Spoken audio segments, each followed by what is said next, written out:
Welcome. Today we're going to talk about buying a car with bad credit. Just to start off, I want to say that bad circumstances can happen to good people. Just because you've had a bad circumstance, that does not equate out to being a bad person. Okay. So just want to say that out off the cuff before we get started. You'll want to watch this video because I plan to give you information that you can actually act on. I want it to be educational. I want it to be informative. I will warn you that I will say stuff in this video that you may not want to hear, but I will restrict myself to things I believe that you need to hear. Okay, so let's start with talking about the lender and what they expect and what the lender would like to see. If you're going to get anywhere, you got to realize that if you need a loan, you're going to need a lender to say yes.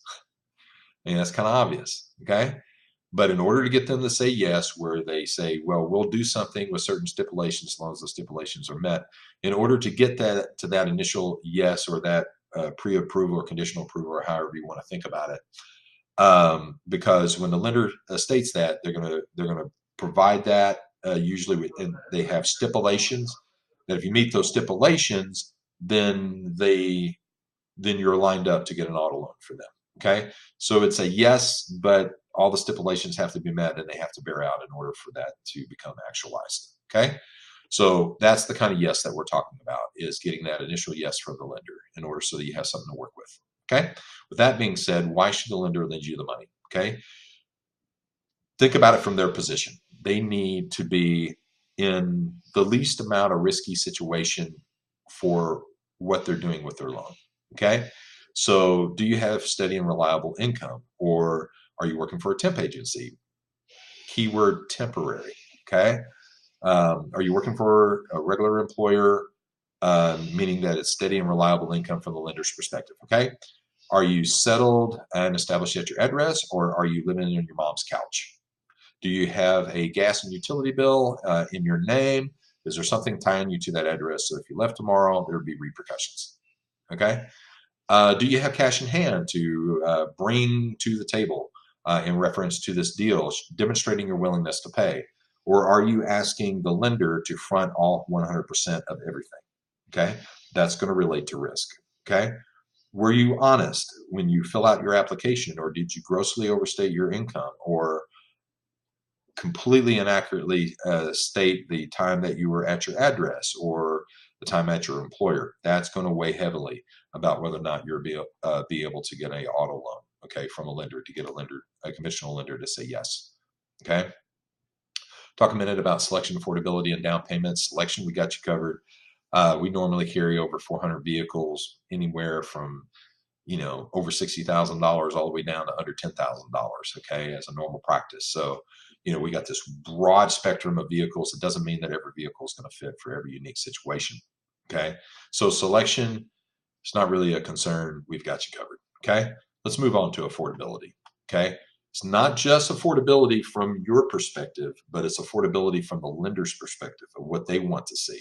It's not just if you saying, oh, I can afford that, but it's also the lender looking at it and looking at all the whole scenario that he has in front of him and deciding whether or not you can afford it.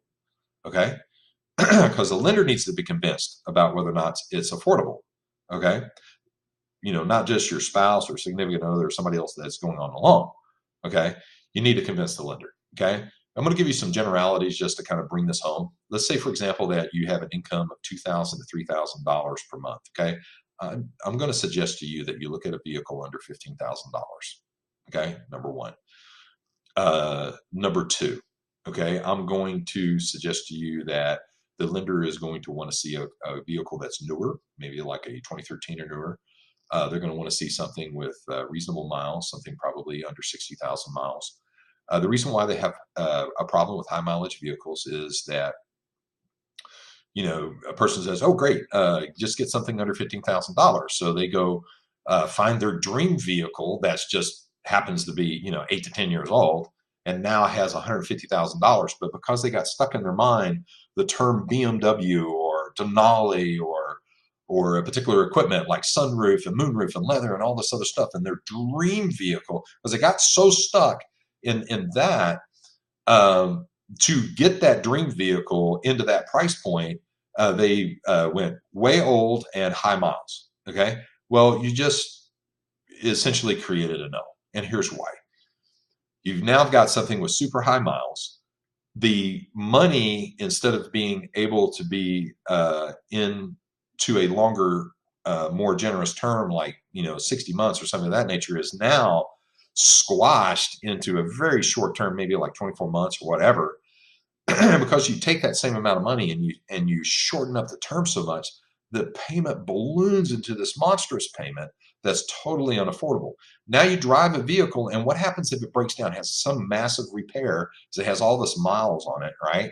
So it's no longer there's you have to pay for that repair out of your pocket. So now you got a big repair that you got to pay for, and you got a big payment. Well, see, that's a no-no. And if a lender allows you to put yourself in that position, then they're in a bad position and you're in a bad position. If you can't pay back your loan, the lender is in a bad position. So the lender is going to set parameters to help prevent that. Okay. So you can either fight it, okay, or you can move towards what the lender is thinking and be a little open. Forget about the dream car. Think about reliable transportation to help you to rebuild your credit. Okay. Quit the dream car thing for the moment. 2-3 years from now, when you get yourself well established and you've made all your payments on time and everything's great and your credit has now healed up, time to look at the dream car. Totally get it. Okay. But put that off in the future and get that out of your mind for right now, because it is probably already produced several no's on your behalf. Down payment. How much do I have to put down? That is actually the wrong question. Okay. Absolutely the wrong question. Because what you're really asking is, how little can I invest in this? So I want the lender to front as much as possible with me putting as little much onto this deal as I possibly can. So how is that supposed to look to the lender other than like super risky? Okay, I get it. If you don't have money to put down, by all means communicate and let somebody work on your behalf with no cash out of pocket. Okay, and let's see where this goes. Let us work hard on your behalf under the correct and honest situation. But here's what I often see on the flip side of it is people do have money to put down, okay? But they're like, I ain't putting that money down. I'm going to go to Disney. Okay, let me help you with something. Mickey can wait. So can Donald, okay? Right now you need reliable transportation. So you don't want to give the money because you want to go on some magical, Disney vacation, okay, rather than being concerned with whether or not you can make it to work on time. How does that make sense to the lender? Okay, so you need to change the way that you think, okay, and that you need to consider down payment and look at it this way. Down payment is used to reduce the risk, to make the deal attractive to the lender and easy to say yes to. Okay, here's the reality. If you go and find a $10,000 vehicle that matches up with the lender criteria and you put $5,000 down, okay, the likelihood that you're going to get yes is probably pretty strong. And here's why. The lender knows that there is no way on creation, okay, except for an apocalyptic type event, that you're going to walk away from that vehicle. The reality of you walking away from that vehicle is practically nil. It doesn't exist because you're so invested in it, only a fool would walk away. And the lender knows that. So you're much more likely to get a yes. But if you sit there and say, well, I ain't putting any more than $500 down unless you show me a Bugatti, well, it's probably going to end up being a no. Okay, this played into telling you things that you really didn't want to hear, but that you definitely need to hear. Think more about rebuilding your credit and less about your dream car. Also consider doing it from somebody that's reputable, somebody who is going to put you with a lender that reports to the bureau so that you can get credit for the positive payments. Think about drawing a line in the sand, keeping all your payments up to date, moving forward, and being in that best position to get that dream vehicle in the future, and you will be more set up for success. Thank you for watching.